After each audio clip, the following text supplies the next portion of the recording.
ఒకప్పుడు ఒంట్లో బాగోకపోయినా, జ్వరం వచ్చినా, పిల్లలకు వచ్చినా, ఇంట్లో వాళ్ళు ఎవరికి వచ్చినా ముందు తాయితుల మీద ఆధారపడేవాళ్ళం.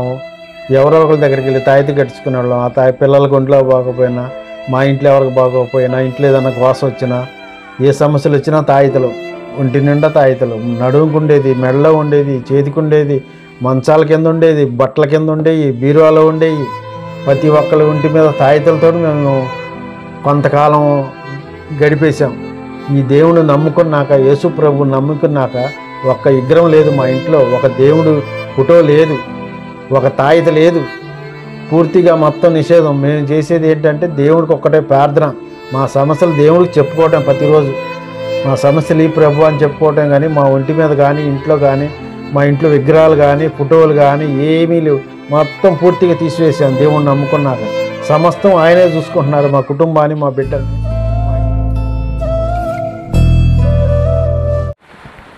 Praise the lord. ప్రభు నామంలో ఈ వీడియో చూస్తున్నటువంటి మీ అందరికీ ముందుగా నా హృదయపూర్వక వందనాలు తెలియపరుస్తూ ఉన్నాను. వెలుగు సాక్షులు అనేటువంటి కార్యక్రమంలో మరి మరొక మంచి సాక్షిని మీకు పరిచయం చేయాలని చెప్పి ఆశపడతా ఉన్నాను. విజయవాడ పట్టణం నుంచి మన మధ్యలోకి మరి సహోదరులు అబ్రహం గారు మన మధ్యలోకి వచ్చి ఉన్నారు. మరి ప్రభువుని గుర్తించక ముందు భయంకరమైనటువంటి విగ్రహారాధన, పూజా పునస్కారాల్లో మునిగి తేలినటువంటి వ్యక్తులు, మరియు కనిపించినటువంటి చెట్టుకి, పుట్టకి, రాయికి, రప్పకి మొక్కి అవే శాశ్వతం అనుకొని, అవే సత్యం అనుకొని భ్రమపడి అందులోనే అనేక సంవత్సరాలు జీవించినటువంటి వ్యక్తులు, అనేక రకాలైనటువంటి భక్తి మార్గాన్ని అవలంబించి తదుపరి అవన్నీ వదిలిపెట్టి మరి సృష్టికర్త అయినటువంటి దేవుడు ఆయన్ని దర్శించి ఈ రోజున సాక్షిగా మన మధ్యలో నిలబెట్టి ఉన్నారు. మరి యొక్క సాక్ష్యాన్ని సంపూర్ణంగా మనతో పంచుకుంటారు. మరి దయచేసి ఈ సాక్ష్యాన్ని పూర్తిగా చూసి అనేక మందికి పరిచయం చేయాల్సిందిగా కోరుకుంటా ఉన్నాను. ప్రైజ్ లార్డ్ గారు, మరి మా మధ్యలో ఉన్నందుకు మీ హృదయపూర్వక వందనాలు తెలియపరుస్తూ ఉన్నాను. విజయవాడ పట్టణం నుంచి ఎంతో ప్రయాసపడి మా మధ్యలోకి వచ్చి ఉన్నారు. మరి మీ యొక్క సాక్ష్యాన్ని మాతో పంచుకునే ముందు మీ కుటుంబ నేపథ్యం కాడి నుంచి మాకు తెలియపరచండి. నా వందనాలండి. నా పేరు ఆంజనేయాచారి, మేము విశ్వబ్రాహ్మణం. మా నాన్నగారి పేరు గోవిందాచారి, మా అమ్మగారి పేరు భద్రమ్మ. మాది స్వగ్రామం చెవిటికల్లు, కంచిచర్ల దగ్గర ఉన్న చెవిటికల్లు. అక్కడి నుంచి మా బతుకు తెరువు కోసం చిన్నతనంలో మేము అక్కడ సుఖపడదు ఏం లేదు, కష్టాలు పాలయ్యాము. తినడానికి తిండి కూడా లేదు ఆ ఊరిలో సరిగా. మా నాన్నగారు తాగుడికి అలవాటు పడి కుటుంబాన్ని, పిల్లలను పట్టించుకోలేదు. ఆ పరిస్థితుల్లో మేము ఏం చేయాలో అర్థం కాక, చదువు కూడా మాకు అబ్బక, తినడానికి తిండి లేని పరిస్థితుల్లో చదువు అబ్బక మా బతుకు తెరువు కోసం మేము విజయవాడ బతుకు తెరువు కోసం వచ్చాం. అక్కడి నుంచి అక్కడే పని నేర్చుకుంటా కార్పెంటర్ పని నేర్చుకున్నాము. అక్కడే కార్పెంటర్ పని చేస్తా ఊళ్ళోనే, విజయవాడలోనే. 83లో నాకు వివాహం జరిగింది. అప్పటికే మా అన్నయ్యకి వివాహం జరిగింది. ఆ ఊళ్ళోనే అక్కడే విజయవాడలోనే స్థిరంగా ఉన్నాము. మా ఆవిడది ఖమ్మం జిల్లా మేనవలు, ఎరిపాలె మండలం. అక్కడ అమ్మాయిని చేసుకున్నాను. అక్కడి నుంచి ఇక్కడికి వచ్చాక వాళ్ళు పూజలు చేసేవాళ్ళు, మేము పూజలు బాగా చేసేవాళ్ళం. కార్తీక సోమవారాలు, శ్రావణ శుక్రవారాలు అన్నీ బాగా చేసేవాళ్ళం. ఇల్లు శుభ్రంగా నీట్గా బాగుండేది. అమ్మవారు వచ్చేది మా ఇంటికి కూడా, దర్శనాలు కూడా చూపించేది వచ్చినట్టు. అలాంటప్పుడు మాకు ఒక పెద్ద బాబు పుట్టాడు పెళ్ళైన సంవత్సరానికి. పెద్ద బాబు పుట్టిన సంవత్సరానికి బాగానే ఉంది. అక్కడి నుంచి పూజలు బాగానే చేసాము. తర్వాత 14-15 సంవత్సరాలు సంతానం లేదు. ఏ గుళ్ళకి వెళ్ళినా, ఎక్కడికి వెళ్ళినా సంతానం పుట్టలేదు. ఏ డాక్టర్ దగ్గరికి వెళ్ళినా ఏమి ప్రాబ్లం ఏమీ లేదని చెబుతున్నారు. ఏ డాక్టర్ని అడిగినా ఏమీ లేదు, మీకేం ప్రాబ్లం లేదు, అంతా బాగానే ఉంది. ఎన్ని మందులు వాడినా కానీ ప్రయోజనం లేదు, కారణం ఏమీ తెలియలేదు. తర్వాత 10-15 సంవత్సరాలు అయ్యాక ఒకళ్ళు ఎవరో తెలిసిన వాళ్ళు చెప్పారు, పలానా గుడికి వెళ్ళు, అమ్మవారు ఉందా తిరుపతి తల్లి ఒంటి మీదకి వచ్చి చెప్పిద్దంట వాక్కు, మీ మనసులో ఏ బాధ ఉందో, మీ కష్టాలు ఏమన్నా చెబుతారంట అంటే వెళ్ళమంటే వెళ్ళాం. మా బంధువులే తీసుకెళ్ళారు. తీసుకెళ్తే అక్కడికి వెళ్ళాక చూసి, మా ఆమె వెళ్ళింది, నేను వెళ్ళలేదు అప్పటికి. ఆమె వెళ్ళి, నువ్వు ఇదివరకు బాత్రూములు ఉండేవి కాదు, చెట్లలోకి వెళ్ళేవాళ్ళు. చెట్లలోకి వెళ్తే అక్కడ 2 పాములు మెలేసుకొని ఉన్నప్పుడు ఏమో నీడ వాటి మీద పడ్డది. ఆ నీడ పడేవరకు అవి శపించినాయి అంట, సంతానం లేకుండా. అప్పుడు దాకా మాకు తెలియదు. అప్పుడు తెలిసాక అప్పుడు ఆ తల్లి అన్నది, మరి ఏంది, మరి సంతానం కావాలంటే నన్ను నమ్ముకోవాలి, నా గుడి చుట్టూ తిరగాలి మీరు అని చెప్పింది. సరే సంతానం కోసం గుడి చుట్టూ తిరుగుతాను, నేను నమ్ముకుంటామని చెప్పాం. సంతానం ఒక బాబునిచ్చింది. ఇచ్చాక చెప్పుడు మాటలని కడుపులో బిడ్డని తిరగట్లేదు అని చెప్తే, డాక్టర్లు కూడా తిరగలేదని అబద్ధం చెప్పారు, ఏమో తెలియదు. ఒక బిడ్డను తీసేసాం. మరొక బిడ్డని మళ్ళీ సంవత్సరానికి ఇచ్చింది. ఇచ్చిన తర్వాత ఆ బాబు పేరు మా అమ్మగారి పేరు కలిసి వచ్చేటో పెట్టుకున్నాం. మా అమ్మగారి పేరు కలిసి వచ్చేలా పెట్టుకుంటే ఆ పేరు పాలు తాగట్లేదు. అసలు పిల్లోడు సన్నగా అయ్యి నల్లగా అయిపోయాడు. కారణం ఏంటో తెలియలేదు. మళ్ళీ అమ్మటికి మళ్ళీ గుడికాడికి వెళ్ళి అడిగితే, అరే నేను ఏం చెప్పాను, మీరు ఏం చేశారా, మీరు పాము శాపం ఉంది, సర్పదోషం ఉంది, నాగరాజు పేరు పెట్టుకోండి అని చెబితే అప్పుడు సరేనని అప్పుడు నాగరాజు అని పేరు పెట్టుకుంటామని చెప్పి అక్కడ వాగ్దానం తీసుకొని ఈడకొచ్చి ఆ నాగరాజు అని చెవులో 3 సార్లు చెప్తే అప్పుడు పాలు ఇస్తే తల్లి పాలు తాగాడు. పాలు తాగి అప్పుడు పిల్లడు బాగానే ఉన్నాడు. తర్వాత చదువుకున్నాడు, బాగా పెద్దోడయ్యాడు. మళ్ళీ 2 సంవత్సరాలు మళ్ళీ ఒక అమ్మాయి పుట్టింది. అమ్మాయి పేరు విజయలక్ష్మి. అమ్మాయి పుట్టినాక కూడా పర్లేదు, బాగానే ఉంది మాకు. అమ్మాయి పెద్ద మనిషి అయిన దాకా మా ఇల్లు బాగానే ఉంది. అక్కడి నుంచి తర్వాత మా పెద్ద అబ్బాయి ఇంట్లో సమస్యలు మొదలుపెట్టాడు. డాబా కట్టుకున్నాం. అప్పటికి డాబా కట్టుకున్న కాడి నుంచి అంతకుముందు మా వాడికి తాగుడు అలవాటైంది పెద్ద కొడుక్కి. ఎలాగైందో ఏంటో తెలియదు. తర్వాత తెలిసింది ఎవరో ముందు పెట్టారు, తల్లిని నోటికొచ్చిన దుర్భాషలు ఆడుతున్నారు, వాళ్ళు చెప్పిన మాట వింటున్నాడు అని. ఆ సమస్య అలా ఉంటే ఈ లోపల మా కుటుంబం మొత్తానికి చేతబడి చేశారని మళ్ళీ ఒకళ్ళు ఎలాగనే ఒంటి మీదకి వచ్చి వాకొచ్చి చెప్పారు. చెప్పిన వాళ్ళు వేరే సిద్ధాంతం చెప్పారు. ఈ అమ్మవారు చెప్పలేకపోయింది. అమ్మవారు నోరు కట్టేశారంట. అమ్మవారు నోరు కట్టేస్తే అన్నీ చెప్తుంది, ఆ ఒక్క ముక్క చెప్పలేదు. అలా ఏం జరుగుతుంది మా ఇంట్లో అంటే చెప్పలేకపోయింది. తర్వాత సిద్ధాంతి దగ్గరికి వెళ్తే సిద్ధాంతి దగ్గర ఎవరో తెలిసిన వాళ్ళు చెప్పారు, కష్టాలు పడుతుంటే ఇలా బాధలు పడుతుంటే ఏంటి ఎవరిని అడిగితే ఎవరో ఒకళ్ళు చెప్పారు. చెప్తే వెళ్తే ఆడికి ఆయన చెప్పాడు, ఇలా చేశారు, అమ్మవారు నోరు కట్టేశారు, వాకు చెప్పకుండా మీ గురించి చెప్పదు, అన్నీ చెప్పింది, అది చెప్పుకోని ఆపేసింది, మీకు ఏ నష్టం చేస్తున్నారు అని చెప్పింది. సరే మరి ఏం చేయాలంటే మరి బాగు చేయించుకోవాలన్నారు. అప్పటికి మా ఇల్లు పాలు పొంగినట్టు పొంగుతుంది. ఎక్కడ పడితే అక్కడ డబ్బు బంగారం చేతి నిండా ఉండి. మీరు ఏం వ్యాపారం చేసేవాళ్ళండి అప్పుడు? అప్పటి నుంచి నేను కార్పెంటర్ చేసేవాడిని. నేను మొదటి నుంచి కార్పెంటరే, 77 నుంచి కార్పెంటరే చేస్తున్నాను. అంటే పనులు మారినాయి, వాతావరణం బట్టి పరిస్థితులు బట్టి పనులు మారుతుంటాయి. వ్యవసాయం పనులు అయిపోయి ఇప్పుడు ఫర్నిచర్లో చేస్తున్నాం సిటీలో. డబ్బులు సమృద్ధిగా ఉంటే సిద్ధాంత్ దగ్గరికి ఎందుకు వెళ్ళారు? ఆ ఎఫెక్ట్ తగిలాక వెళ్ళాం. మా బాబు చెప్పిన మాట వెనకపోవటం, తాగుడికి అలవాటు అవటం, ఎవరో చేశారనే అనుమానంతో వెళ్ళాం. అప్పుడు మా అబ్బాయికి ముందు పెట్టారు. ఓకే, 3 సార్లు పెట్టాడు. మా అబ్బాయి ఇంట్లో నుంచి వెళ్ళిపోయాడు బయటికి. గొడవ పెట్టుకునేవాడు వాళ్ళ అమ్మతోటి. నన్ను చూస్తేనో పారిపోయేవాడు. తర్వాత అసలు ఏంటి అని అడిగితే ఇంకొక ఆమె దగ్గరికి వెళ్ళి అడిగితే సాయిబులు ఉన్నారు, ఆడ తాయితలు కట్టేవాళ్ళు, ఆడికి వెళ్ళి అడిగితే వాళ్ళు చెప్పారు ఇలాగని. అంటే సరేలేని అక్కడికి వెళ్తే మళ్ళీ వాడంతకు వాడే మళ్ళీ ఇంటికి వచ్చి ఇంట్లోనే ఉన్నాడు. మళ్ళీ అది అయిపోయే లోపల మళ్ళీ చేతబడి చేశారని తెలిసింది. మళ్ళీ దాన్ని బాగు చేసుకున్నప్పుడు ఇంట్లో ఉప్పలమనక తయారైంది. కుటుంబాన్ని చిన్నాభిన్నం చేసింది. నేను మరణస్థితికి వెళ్ళిపోయాను. అసలు కృష్ణానదిలో పడి చచ్చిపోదామంటే ముక్కు మూసుకొని 5 నిమిషాలు నీళ్ళలో ఉంటాను నేను. అంత ఈత కొట్టేవాడిని, నేను స్విమ్మింగ్ చేసేవాడిని. అటువంటి వాడిని ఏం చేయాలో అర్థం కాలేదు. ఇంటి చూస్తేనో 3 పిల్లలు, వాడమో అలా చేస్తున్నాడు, 2 వీళ్ళు చిన్నపిల్లలు. ఏం చేయాలి? ఆమె కొంచెం పల్లెటూరు మనిషిగా కొంచెం జ్ఞానం కొంచెం తక్కువ అంటే ఏదైనా బయటికి వెళ్ళాలంటే సలహాగా సంప్రదింపు, నన్ను అడిగేది ఏదైనా ముందు, నేను తోడే ఉండేవాడిని. సొంతగా ఆలోచన రాదు. ఏం చేయాలో అర్థం కాక మళ్ళీ అల్లే బాగు చేసి ఉప్పలమ్మని ఆమె వచ్చింది. మళ్ళీ ఏందో ఉప్పలమ్మ అంటే ఆమె ఇంట్లో గుడి కట్టి పూజ చేసి ఆమెకు సంవత్సరం ఏటపోతులు మేకలు కోసి పెట్టాలంట. అది మా వల్ల కాదు, మేము చెయ్యలేము. మేము శుభ్రామలం, ఫస్ట్ నుంచి మేము శుభ్రామలం, అది మా వల్ల కాదు, మేము చేయమన్నాం. చేయమంటే నిన్ను ఏదో ఒకటి చేశాను, నన్ను మరణ స్థితికి తీసుకెళ్ళిపోయింది. కనీసం కూర్చుంటే లేగలేని, లెగిస్తే కూర్చోండి, తిన్నన్నం ఎమ్మటే రిటర్న్ వచ్చేది. ఏది వచ్చినా ఎండిపోయా బాగా సన్నగా. ఏం చేయాలో అర్థం కాదు. అప్పుడు మా అత్తగారి ఇంటికి వెళ్ళాను నేను. అక్కడ ఒంట్లో బాగోపోతే అక్కడ రమ్మన్నారు. మేనోలు వెళ్ళాం. మేనోలు అంటే ఖమ్మం జిల్లా మేనోలు గ్రామం. వెళ్తే అక్కడికి వెళ్తే అక్కడ చుట్టుపక్కల వాళ్ళు కొంతమంది దేవుళ్ళు నమ్ముకుని ఉన్నారు. శ్రీదేవి అని ఒక అమ్మాయి, ఏరియా శాఖల వాళ్ళ అమ్మాయి, వాళ్ళు దేవుళ్ళు నమ్ముకొని ఉన్నారు. అక్కడ ఏంటంటే ఎవరికి ఒంట్లో బాగోపోయినా ఆ ప్రాంతంలో వాళ్ళకి అడిగి ఏంటి సమస్య, వాళ్ళు వచ్చి ఇంటికి వచ్చి ప్రార్థన చేస్తారంట. వాళ్ళ కుటుంబాల గురించి, ఆ బిడ్డలు ఎవరికి అనారోగ్యాలు ఉంటే బాగు చేయమని దేవుణ్ణి అడుగుతారంట. దాని గురించి అసలు నాకు పూర్తిగా తెలియదు. తర్వాత మా ఏమన్నది ఇలాగా అంటే వాళ్ళు వచ్చి తర్వాత అంకులు నీకేం కాదులే, తగ్గిపోద్దులే, మేము ప్రార్థన చేస్తున్నాం అంది. ఇదేంటి మా గురించి మీరు ప్రార్థన చేయటం అంటే మీరు అన్యులు కదా, ప్రార్థన చేసి తప్పుకున్నారా? మా తెలియదు కదా. ఇప్పుడు నేను ఒంట్లో బాగా మంచం మీద పడుకున్నాను 20 రోజుల పైన. ఆమె వచ్చి ఇంట్లో వచ్చి చేస్తానని ఇంట్లో చేస్తుందంట. ఇది అంకుల్ మేము వచ్చి చెప్పి వెళ్ళింది, అంకుల్ మీ గురించి ప్రార్థన చేస్తున్నా, మీకు ఏం కాదులేదు. మా గురించి తర్వాత ఆమె వెళ్ళిపోయాక అడిగా, ఏందమ్మా మా గురించి ప్రార్థన చేయటం అంటే తర్వాత మా ఏమన్నది, వాళ్ళు దేవుణ్ణి నమ్ముకున్న వాళ్ళు ఎవరికి ఒంట్లో బాగోపోయినా, ఎవరి కుటుంబాల్లో ఏం బాగోపోయినా వాళ్ళు ప్రార్థన చేస్తారంట, దేవుడు తెలియపరుస్తారంట, దేవుడు వచ్చి వాళ్ళ కుటుంబాలను దర్శిస్తారంట అని చెప్పారు. అది మనకు తెలియదు, మన గురించి వాళ్ళు చేయటువంటి వాళ్ళకి మనకేంటి సంబంధం అని నేను అన్న.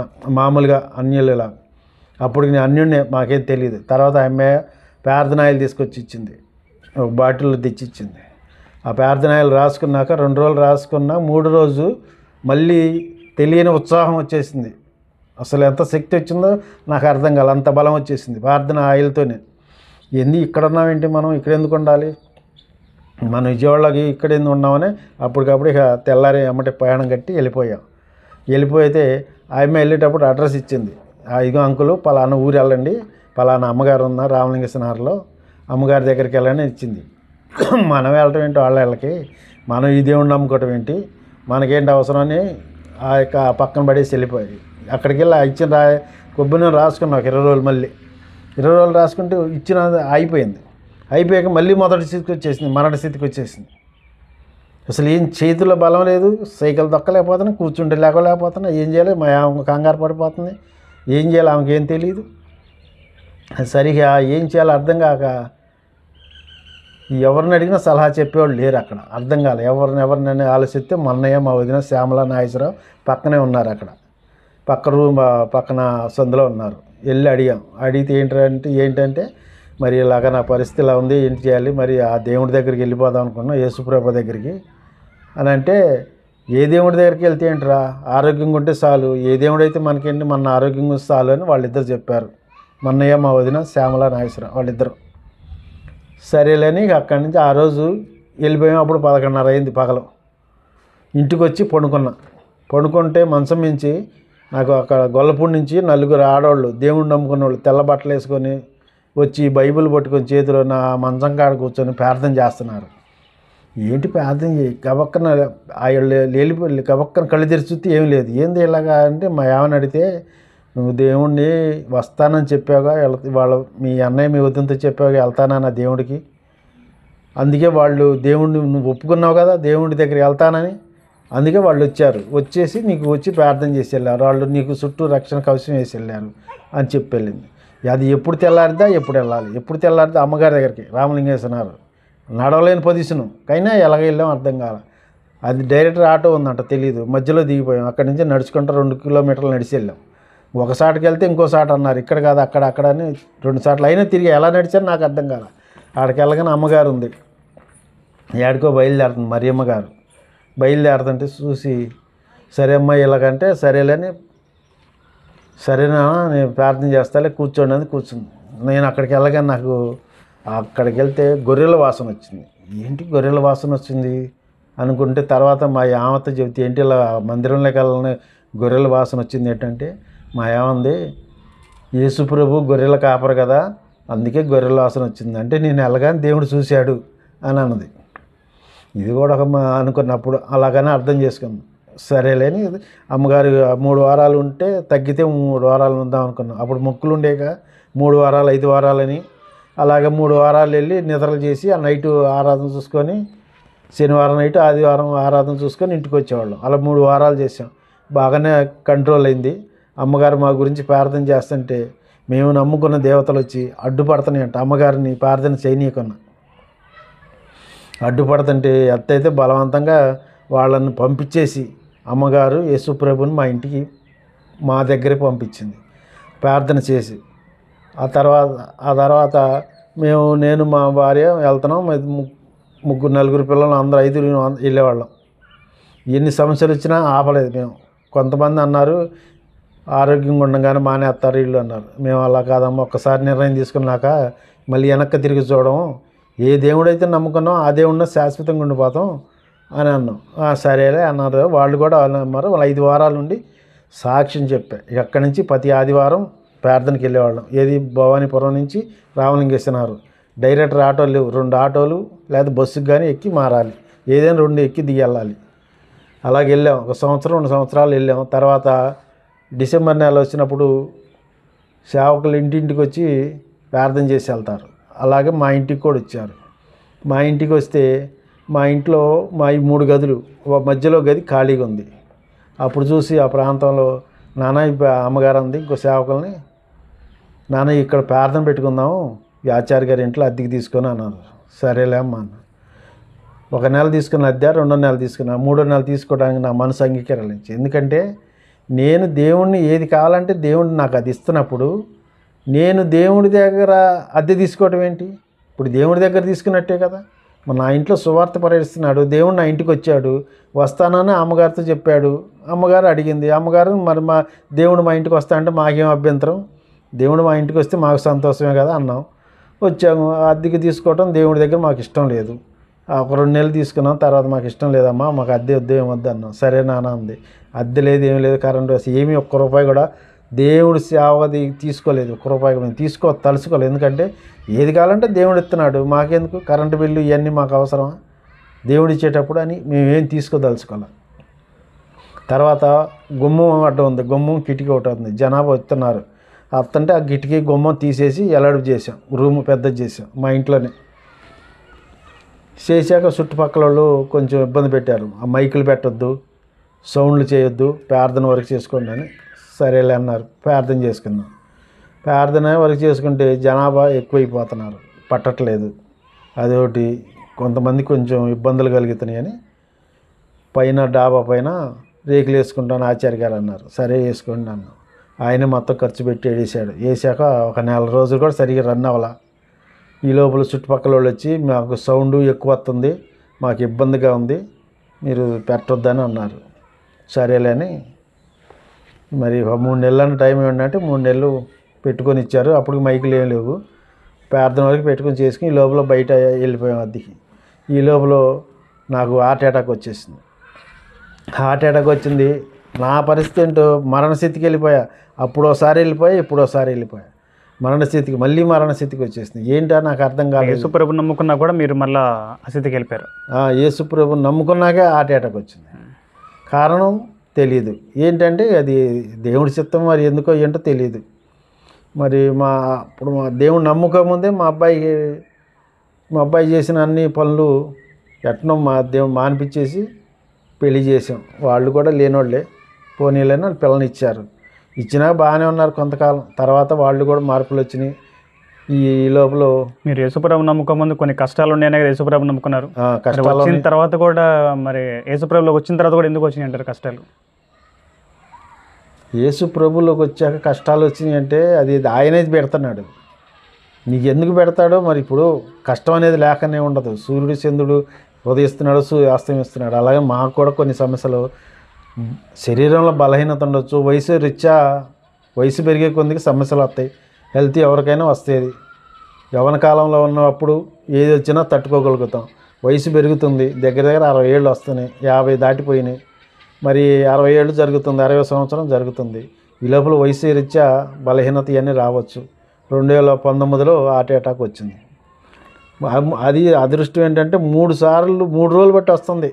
లైట్గా నొప్పి ఎక్కువ అయిపోతుంది రోజు రోజుకి. ఒక్కరోజు మరీ సీరియస్ అయిపోయింది.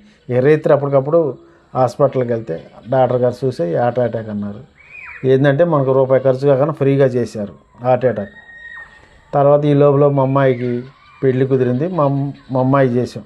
మా అమ్మాయి దేవుణ్ణి నమ్ముకున్న వాళ్ళు చేసాం. ఎందుకంటే ఆల్రెడీ మేము నమ్ముకున్నాం ఇద్దరం దేవుణ్ణి. మా పెద్ద కొడుకు పెద్ద కోడలు వాళ్ళు బాప్టిజం తీసుకున్నారు, వాళ్ళు కూడా మారారు. మరి మా ఇంటికి వచ్చే అల్లుడు కూడా దేవుణ్ణి నమ్ముకున్న కుటుంబం అయితే మాకు ఇబ్బంది లేకుండా ఉంటుంది, ఏ సమస్యలు లేకుండా ఉంటాయి.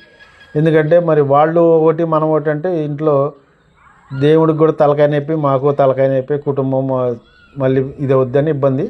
ఆలస్యమైనా పర్లేదని దేవుణ్ణి నమ్ముకున్న వాళ్ళని ఎతికితే అల్లుడు దొరికాడు. వాళ్ళు దేవుణ్ణి నమ్ముకున్న కుటుంబాలే వాళ్ళు కూడా. పెళ్ళైన మా అమ్మాయికి సంవత్సరానికి కడుపు నొప్పి వచ్చింది, 24 గంటల కడుపు నొప్పి. అది 3 రోజులు వచ్చిందంట, అర్థం కాల. అలా తీసుకొచ్చి మా దగ్గరికి వచ్చి వెళ్ళిపోయి ఏమంటే మాకు భయం వేసి హాస్పిటల్ తీసుకెళ్తే అప్పుడు చూశారు, బాగా చేశారు, తగ్గిపోయింది. మరి ఇప్పుడు సంతానం ఇప్పుడు పుట్టరమ్మా, ఆలస్యంగా పుడతారు అని చెప్పారంట. సరేలేని 5 సంవత్సరాలకి మళ్ళీ మా అమ్మాయికి సంతానం అందింది. దేవుణ్ణి నమ్ముకున్నాక మా అమ్మాయికి ఒక 2 ఆడపిల్లలు. ఇప్పుడు మళ్ళీ మీ కుటుంబ సభ్యులందరూ యేసుప్రభు నమ్ముకున్నారు. యేసున ప్రభుని నమ్ముకున్నాం. అంతకుముందు మీరు అన్ని జనుల యేసుప్రభు నమ్ముకున్నారు కదా. కొంతమంది కొన్ని దేవతలు మమ్మల్ని ఇబ్బంది పెట్టినాయి అంటారు. అసలు మెయిన్ అంశం ఏ దేవతలు మిమ్మల్ని ఇబ్బంది పెట్టినాయి? కనకదుర్గమ్మ తల్లి ఇబ్బంది పెట్టింది. ఊళ్ళో ఉందిగా, ఆమె ఇబ్బంది పెట్టి నన్ను నమ్ముకున్నాను, నన్ను వదిలేసి వెళ్తారని. తిరుమల తల్లి ఇబ్బంది పెట్టింది. నేను ఇచ్చిన సంతానం అందులోకి ఎందుకు వెళ్ళారని మా చుట్టాలు వెళ్ళి అడిగితే ఇలాగ వాళ్ళ మీద ఆగ్రహించిందంట. అలాగే ఉప్పలమ్మ సైతాన్ మా ఇంట్లోకి వచ్చింది. ఆమె ఒకటి ఆగ్రహించింది, మాకు పూజలు చేయట్లే పెట్టలేదని. ఇలాగ మేము ఏ దేవుడి దగ్గరికి వెళ్తే ఆ దేవుడు మాకు వ్యతిరేకంగా. మరి మీ దేవి దేవతలే కదా మీ సంతానాన్ని ఇచ్చింది, వాళ్ళని వదిలిపెట్టి ఎందుకు వచ్చారు యేసుప్రభులోకి? మరణస్థితికి వెళ్ళిపోయాను నేను. ఆమె కాపాడలేకపోయింది. ఆమె చేతపడి చేశారు, ఆమె నోరు మూపిచ్చారు. ఆ దేవతకే నోరు మూపిచ్చారు, చేతపడి చేసి నోరు మూపిచ్చారు ఆమె వాక్య చెప్పుకోకుండా. అది ఎప్పుడుగో ఇంకో సిద్ధాంతి దగ్గరికి వెళ్తే తెలిసింది, భూత వైద్యుడి దగ్గరికి వెళ్తే తెలిసింది. మరి ఈ అమ్మవారు చెప్పిద్ది ఏం జరిగేది కూడా. ఆ విషయం చెప్పుకోకుండా చెబితే ఆమెకు ఏదో నష్టం జరిగేటట్టు ఆమెకు చేశారు. మరి యేసుప్రభులోకి వచ్చాక ఏమర్థమైంది? ఆయన శరీర సంబంధమైన రోగాలని వ్యాధులని స్వస్థపరిచే దేవుడేనా, లేదా ఆత్మకు రక్షణ ఇవ్వగలిగినటువంటి దేవుడా? ఆయన నమ్ముకున్నాక మాకు సమస్యలు వచ్చినా ఆయనే సరి చేస్తున్నాడు. సమస్య వస్తుంది కానీ మళ్ళీ ఆయనే సరి చేస్తున్నాడు. ఈ భూ సంబంధమైన సమస్యలు కాదు, మామూలుగా నీ ఆత్మను నరకం నుంచి తప్పించడానికి ఏమైనా చేశాడు. నేను అందుని బట్టి యేసుప్రభుని స్థిరంగా మరణస్థితి నుంచి వెళ్ళిపోయి నన్ను లేపాడు కదా, నా కుటుంబాన్ని లేపాడుగా, నా బిడ్డలను కాపాడుకునేటట్టు చేసుకున్నాడు కదా. నా కుటుంబంలో నేను నా భార్య బాప్టిజం తీసుకున్నాం. నా పెద్ద కొడుకు కోడలు బాప్టిజం తీసుకుంది. నా కూతురు కూడా బాప్టిజం తీసుకుని అబ్బాయిని ఇచ్చాము. నా కూతురు కూడా బాప్టిజం తీసుకుంది.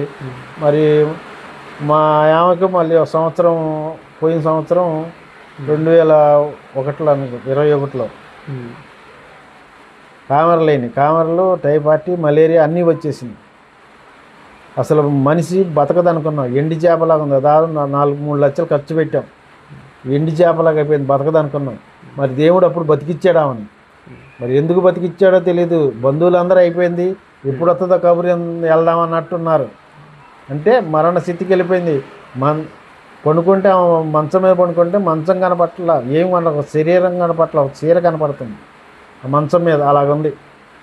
అటువంటి ఆమెని దేవుడు మళ్ళీ లేపి మునుపుడు కంటే ఆరోగ్యంగా హుషారుగా ఉండేలాగా, దేవుడి పనిలో ఉత్సాహంగా ప్రతి ఒక్కరికి దేవుడు నన్ను ఇలా లేపాడు, దేవుడు నన్ను బతికిచ్చాడు అని సాక్ష్యం చెప్పుకుంటా ప్రతి ఒక్కరికి, కనపడ్డోళ్ళందరికీ మీరు కూడా రండి దేవుడి దగ్గరికని ప్రతి ఒక్కరిని పిలిచి దేవుణ్ణి నమ్ముకోవడానికి రమ్మని చెప్పేది.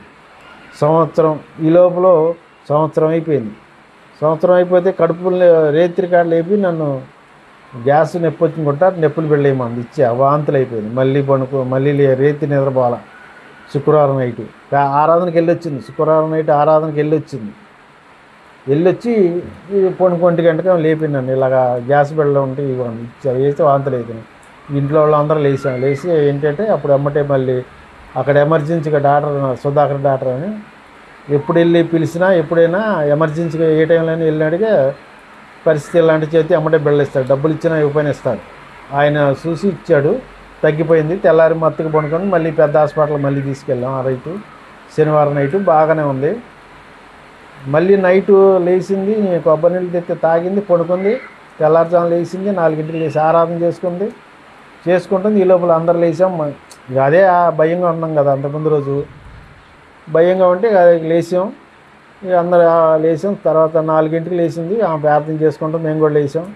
అందరు లేపారు ఇంట్లో వాళ్ళు ఒకళ్ళు. 5 మా అమ్మాయి కాలనీలో ఉంటే పిలిచారు, రమ్మంటే వచ్చింది. వచ్చి అప్పటికి మాట తడబడిపోతుంది, మాట రాట్లా, మాట డౌన్ అయిపోతుంది కొద్దిగా. ఏ హాస్పిటల్కి వెళ్దామంటే ఎడం చేత రాసి ఇచ్చింది. ఆమెకి ఎడం చేయి కూడా అలవాటు రాయటం. ఎడం చేత పలానా హాస్పిటల్కి వెళ్దామంది. ఈ లోపల మా అమ్మాయి వచ్చింది. వచ్చి చిన్న మనవరాలు వచ్చి వాళ్ళ అమ్మ చెయ్యేసింది. అమ్మ మీ మనవరాలు చెయ్యేసింది, లేకవే అంటుంది. ఇంకేముంది, కళ్ళుది వెనక్కేసి తేలబడిపోయింది. అందరం ఉన్నాం. కొడుకులు ఉన్నారు, 2 కొడుకులు, కూతురు, అల్లుడు, కోడళ్ళు, మధ్య మనవాళ్ళు అందరూ ఉన్నాం. కానీ నా భార్య నేను అలా వెళ్ళిపోతుంటే ఏం చేయలేము, అసమర్థుల్లాగా ఉన్నాం.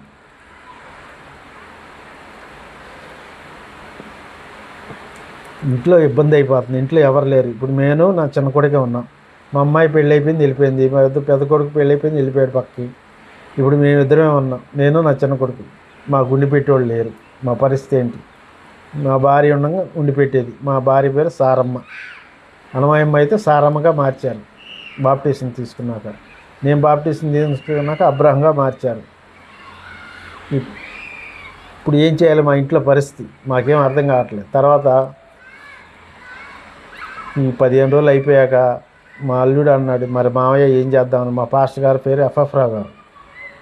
ఆయన ఆ ప్రాంతం నుంచి ఈ ప్రాంతానికి వచ్చాడు. మా ఇంట్లోనే ప్రార్థన పెట్టుకొని మా ఇంట్లోనే ఉన్నాడు, మా ఇంటి దగ్గరే ఉన్నాడు. ఆయనే ఇప్పుడు మాకు సేవకుడు. ఆయన దగ్గర మేము ఉన్నాం విశ్వాసులుగా. ఇప్పుడు ఏం చేయాలి? మా ఇంట్లో మా అమ్మాయి పెళ్ళి ఆయనే చేశాడు. మా అమ్మాయి దేవుడి పెళ్ళి. ఇప్పుడు మా చిన్న అబ్బాయి పెళ్లి చేయాలి. అంతకుముందు ఎన్నోసార్లు అంది మా చిన్న కొడుకు పెళ్లి చేయాలి అని. ఉపవాస ప్రార్థనలు చేసాం. సంఘం అంతా ప్రార్థనలు చేయించింది. ఉపవాస కూడికలప్పుడు చేయించింది.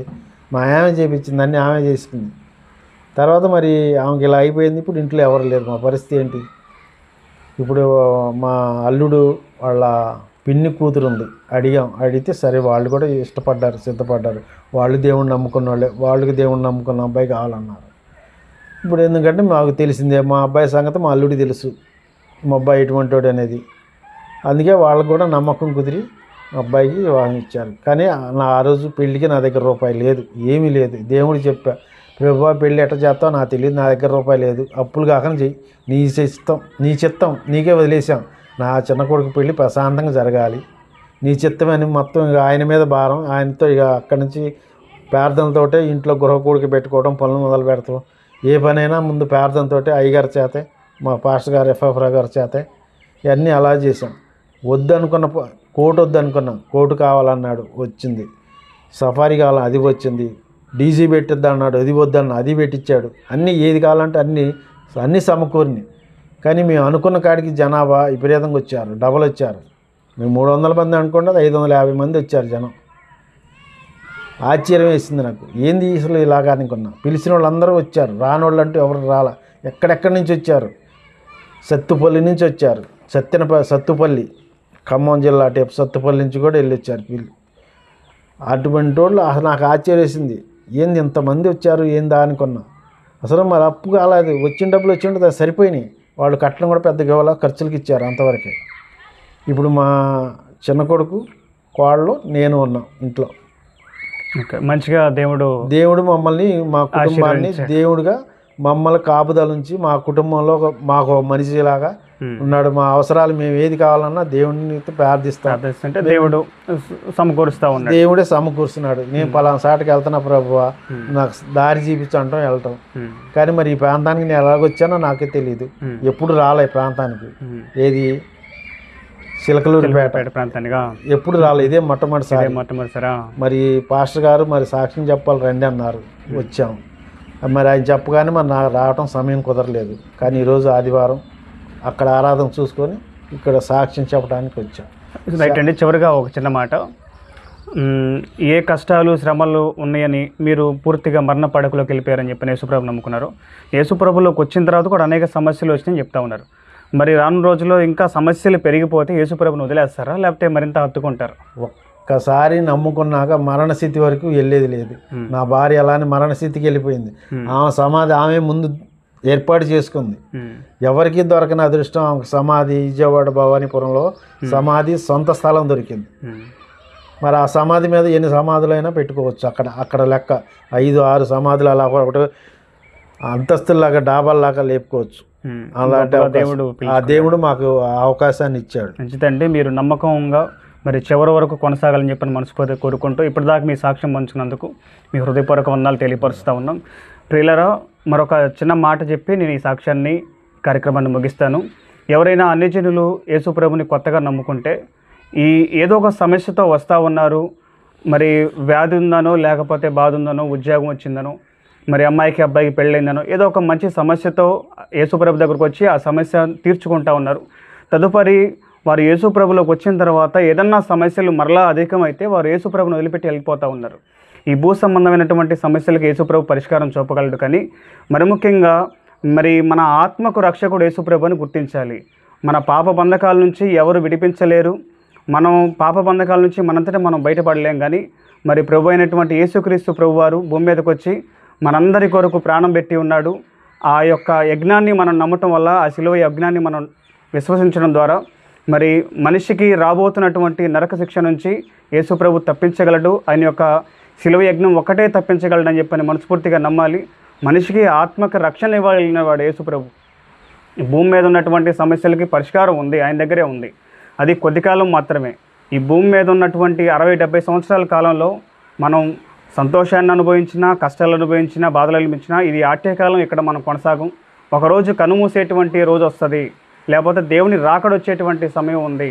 ఆ సమయం తర్వాత యుగాలు, పరలోకమా నరకమా రెండే రెండు ఉన్నాయి. ప్రభునందు విశ్వాసించి ఆయన శిలువ యజ్ఞాన్ని నమ్మటం ద్వారా మన నిత్యం పరలోక రాజ్యంలో ఉంటాం. మరి యేసు ప్రభుని నమ్మకపోతే వారు ఎంతటి వారైనా సరే నరకం ఉంటుందని చెప్పని ఇది గుర్తించాలి. ముఖ్యమైనటువంటి విషయం ఆత్మరక్షణ అనేది ప్రప్రదంగా మనం నమ్మి విశ్వసించాల్సిందిగా ఈ సందర్భంగా కోరుకుంటూ, మరి మన మధ్యలోకి అబ్రహాం గారిని నడిపించి ఉన్నారు. వారు ఎంతో విగ్రహారాధన క్రమంలోంచి యేసుప్రభుని నమ్ముకున్నారు. వారి దేవతలు యేసుప్రభుని నమ్ముకున్న తర్వాత ఇబ్బంది పెట్టారని చెప్పని వారే సాక్ష్యం ఇస్తూ ఉన్నారు. మరి ఇటువంటి అనేక సాక్ష్యాలు యేసుప్రభు వారు లేవనెత్తును గాక. ఈ చిన్న సాక్ష్యాన్ని దేవుడు దీవించి ఆశీర్వదించును గాక. ఆమేన్.